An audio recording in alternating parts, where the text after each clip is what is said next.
कांग्रेस का सनातन विरोधी चेहरा एक बार फिर सामने आ गया। एक बार फिर कांग्रेस की सोच एक्सपोज हो गई। उत्तर से लेकर दक्षिण तक जैसे कांग्रेस नेताओं ने सनातन का अपमान करने का बीड़ा उठा लिया है। कभी उनके अलायंस के नेता सनातन धर्म की तुलना डेंगू मलेरिया से करते हैं, तो कभी साधु संतों की तुलना सांड से कर दी जाती है। आप सोचिए जरा। हैरान करने वाली बात तो यह है कि ऐसा बयान कांग्रेस के वरिष्ठ विधायक राजेंद्र सिंह ने दिया, जो मध्य प्रदेश के हैं, और वो पार्टी के वरिष्ठ नेताओं की मौजूदगी में ये कह रहे थे। प्रदेश अध्यक्ष जीतू पटवारी सामने बैठे थे, लेकिन वो कुछ बोले ही नहीं, चुप्पी साधे बैठे रहे। और ये मध्य प्रदेश के अमरपाटन से कांग्रेस विधायक राजेंद्र सिंह हैं। ये सतना में जिला स्तरीय कार्यकर्ता सम्मेलन में शामिल होने पहुंचे थे, लेकिन यहां उनकी सनातन विरोधी मानसिकता जगजाहिर हो गई। राजेंद्र कुमार सिंह ने यहां सनातन धर्म में पूजनीय साधु संतों को लेकर विवादित बयान दिया। उनकी तुलना सांड से की। साधु सन्यासी जो है, बाबा बैरागी, महामंडलेश्वर, इनको छोड़ दिया है जनता के बीच में। जाओ प्रवचन करो, भाजपा का प्रचार करो, हिंदुत्व की बात करो, सनातन धर्म की बात करो, और ये सांड चर रहे हैं दूसरों का खेल।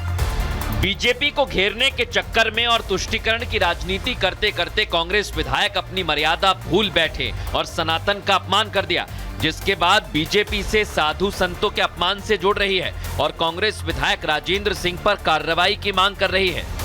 तो इसीलिए ऐसे बयान देते रहें तो अभी जितनी सीटें हैं और कम, हम तो चाहते हैं इनके नेता अच्छे ऐसी बयान दें, उसके बाद इन लोग शून्य पे आ जाएं और विपक्ष में भी हम लोग खाली टेबल से ही बात करेंगे। आने वाला समय तो हमको लगता है विपक्ष में हमको खाली बेंचों से बात करना पड़ेगा। राजेंद्र सिंह जी के खिलाफ कार्रवाई होनी चाहिए। निश्चित रूप से यदि कांग्रेस नेतृत्व उनके खिलाफ कार्रवाई नहीं करता तो ये माना जाएगा कि ये कांग्रेस का अधिकृत बयान है और कांग्रेस हिंदू विरोधी है। साधु संतों को पशुओं की श्रेणी में ला करके खड़ा करना, इस प्रकार के बयान देना, ये दुर्भाग्यजनक ही नहीं, ये कांग्रेस की कुत्सित मानसिकता का प्रतीक है। तुष्टीकरण की राजनीति के लिए हमेशा से ये प्रहार करने का काम इसलिए करते हैं तो कांग्रेस में यही बचा है, फूट डालो, राज करो।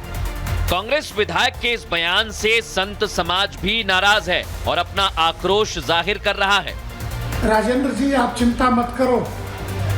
तुम्हारी जो ये कम्युनल राजनीतिक खेती थी ना, इन्हीं सांडों के कारण खत्म हुई है। और तुम्हारे पूरे दल का जो हिंदू विरोध का नजरिया है, यही तुम्हें नष्ट करेगा। और बचा भी क्या है, दूरबीन लेकर के देश में कांग्रेस ढूंढी जा रही है।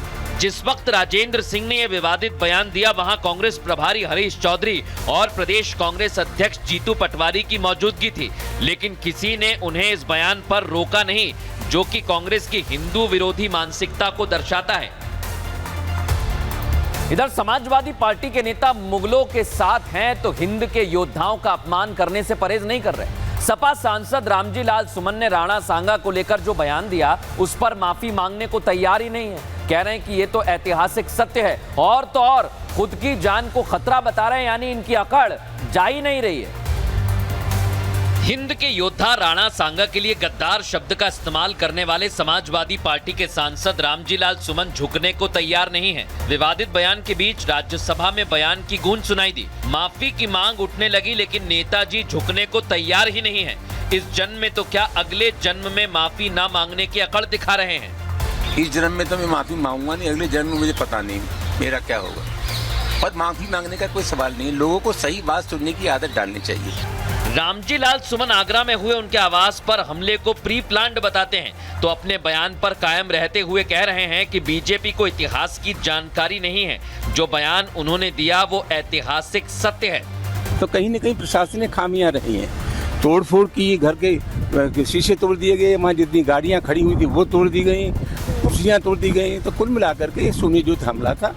सांसद जी तो अपने कदम पीछे नहीं खींच रहे और वो अपने पैरों पर खुद की कुल्हाड़ी मारने पर उतारू हैं, क्योंकि राणा सांगा पर दिए बयान को लेकर सांसद के खिलाफ वाराणसी की एमपी एमएलए कोर्ट में परिवाद दायर किया गया है। करणी सेना ने सुमन के खिलाफ कार्रवाई की मांग भी की है। ये कहीं न कहीं से देश को विखंडित करने वाला स्टेटमेंट है और उन्होंने यह स्टेटमेंट सदन में ही नहीं दिया बल्कि सदन के बाहर भी जो है कई बार रिपीट किया, जिसके विरुद्ध आज परिवाद जो है दर्ज रजिस्टर कर लिया गया है और परिवादी को भी कारण बताओ नोटिस जारी की जाएगी। राजपूतों के अपमान का आरोप लगाते हुए करणी सेना मैदान में है तो बीजेपी ने मोर्चा खोल रखा है।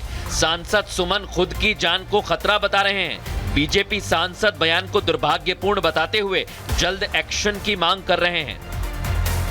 कोई भी तुष्टीकरण के चक्कर में छोटी मानसिकता लेकर महापराक्रमी योद्धाओं के लिए इस प्रकार की बातें करता है तो निश्चित रूप से निंदनीय है और ऐसे लोगों के खिलाफ कठोर कार्रवाई होनी चाहिए। सपा के जो सांसद है उन्होंने बहुत ही हल्के शब्दों का उपयोग किया है भारना सांगा के लिए और उनको किसी के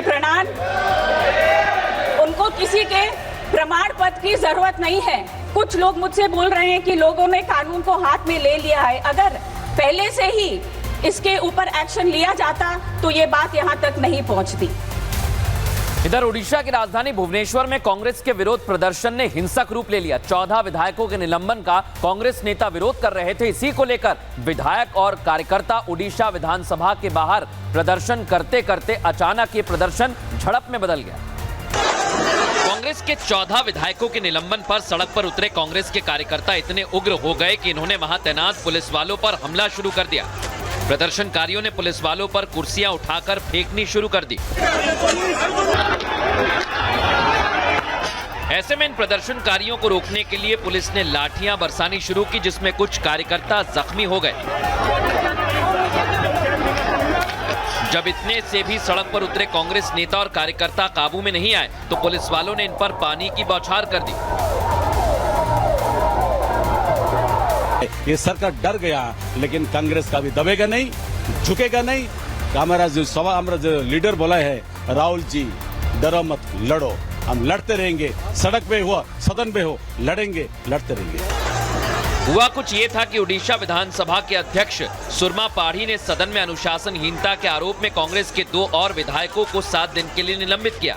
इससे पहले कांग्रेस के 12 विधायक निलंबित किए जा चुके थे, जिसे लेकर ये लोग विधानसभा के बाहर प्रदर्शन करने लगे और विरोध प्रदर्शन देखते ही देखते हिंसक झड़प में बदल गया।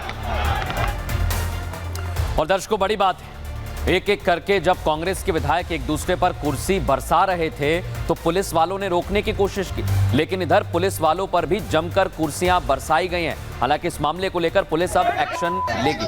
अब मैं आपको तस्वीर दिखा रहा हूं उत्तर प्रदेश में, जहां गौशाला की जमीन की पैमाइश करने गई राजस्व टीम पर हमला हो गया और ये तस्वीरें कैमरे में कैद हुई। पुलिस की मौजूदगी के बावजूद लाठी डंडों से टीम को दौड़ा दौड़ा कर पीटा गया।